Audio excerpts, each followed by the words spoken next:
you know, if you compare. The concept of what they did, however, is just incredible. But the country is doing well. We're respected all over the world like never before, probably. We went to NATO, as you know, and they went from 2% to 5% of GDP. Nobody expected that. And the difference is they didn't pay the 2 and they paid the 5. So, and as you know, we are selling a tremendous amount of equipment to NATO. We're not spending any money, we're making money, but I don't want to talk about making. I want to talk about we're no longer involved with funding Ukraine, but we are involved with trying to stop the war and the killing in Ukraine. So we're selling missiles and military equipment, millions and millions, and ultimately billions of dollars to the NATO people, where I'm very friendly and we have a great relationship, but that was an amazing trip. So they're funding the entire war. We're not funding anything. I think it's an important point to make because a lot of people don't understand that. And we will continue to do that, and we're trying to get as much as we can for them. They want the American product. The American military product is by far the best in the world, and that's what they want to get. They have lots of options, but that's what they want to get. So the factories are doubling up and tripling up where they make the Patriots and other really, you could say, defense and offensive weapons. The wages for blue-collar workers are now rising at the fastest rate in 60 years, which is so important to all of us around this table. The average American worker has already seen a $500 wage increase this year, and there's no inflation because there's been decreases, tremendous decreases with, thanks to Doug and Chris, and some of the people, the great job they've done with energy. Thank you very much. And Chris, thank you very much. I see you down close to $60 a barrel, and you'll be breaking that pretty soon. And that has a huge impact. So we have groceries are down. Energy is way down. Energy is way down. It was $4 and $5 for a gallon of gas. Think of that for gasoline. And now it's probably $2.25. There are some places it's $2. It broke $2 at a couple of locations in the South. In places like California where they charge such high taxes, it's higher, but it's still much lower than what it was a year ago. So energy's way down, groceries are way down, eggs are way down. Thank you very much, Madam Secretary. You've done a great job. Appreciate it. When we came in, we're through the roof. They were 4 times higher than they've ever been. And my first question from you people, well, what are you going to do with eggs? I said, what's the problem with eggs? That was caused by Biden, or whoever was operating the auto pen actually caused it, I guess, because I don't think he knew too much about eggs. Factories are booming compared to before I took office. Domestic auto production is going to be, it's going to be so thrilling in 2 years when you see the numbers, because they're building plants all over the country. They're all coming in because of tariffs. They don't want to build, they don't want to pay the tariffs.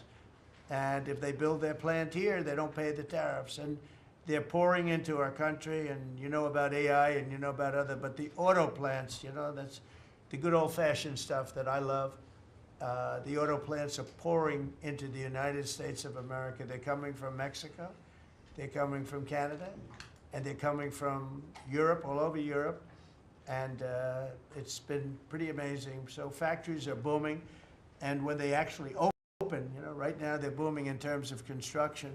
This is something given to me by Mark Zuckerberg, and you'll see this is AI now. These are, I never understood. I said, well, you know, because I built shopping centers, and for $50 million you can build a very nice shopping center.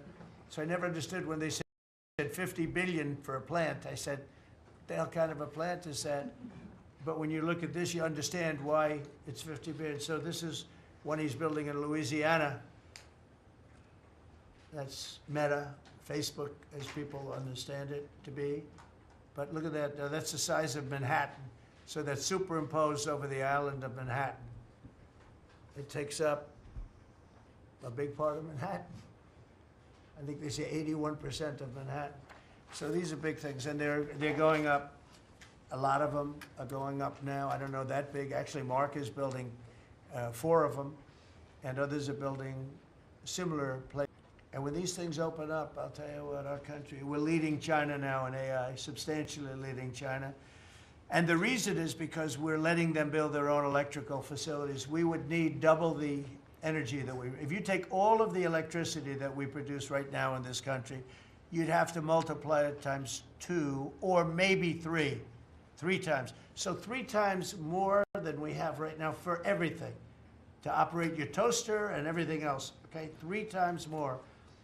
And the way we are able to succeed, because China goes out and builds these massive plants. They're right now building 58 coal, in this case, almost all coal-fired plants. And coal is back with this country too, by the way. You know, there's a reason they use it, because it's good.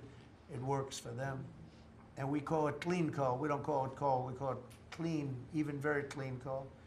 But we have coal going up. We have nuclear going up. Nuclear is very much in vogue now. It's safe and inexpensive and great. We don't allow windmills. We're not allowing any windmills to go up. I mean, unless there's a legal situation where somebody committed to it a long time ago, we don't allow windmills. And we don't want the solar panels that I was speaking with the Secretary about, because they take up, you know, thousands of acres of our farmland. You see these big, ugly patches of black plastic that comes from China. And the solar is, you know, I like solar in some ways, but for firing up your big plants, it doesn't work. It's very unstable, but it really takes up your farm. The farmers are saying, you know, they're building these massive blotches in the middle of the fields all over the country. It's so crazy. It's so crazy. So we're not heavy into that at all. And windmills, we're just not going to allow them.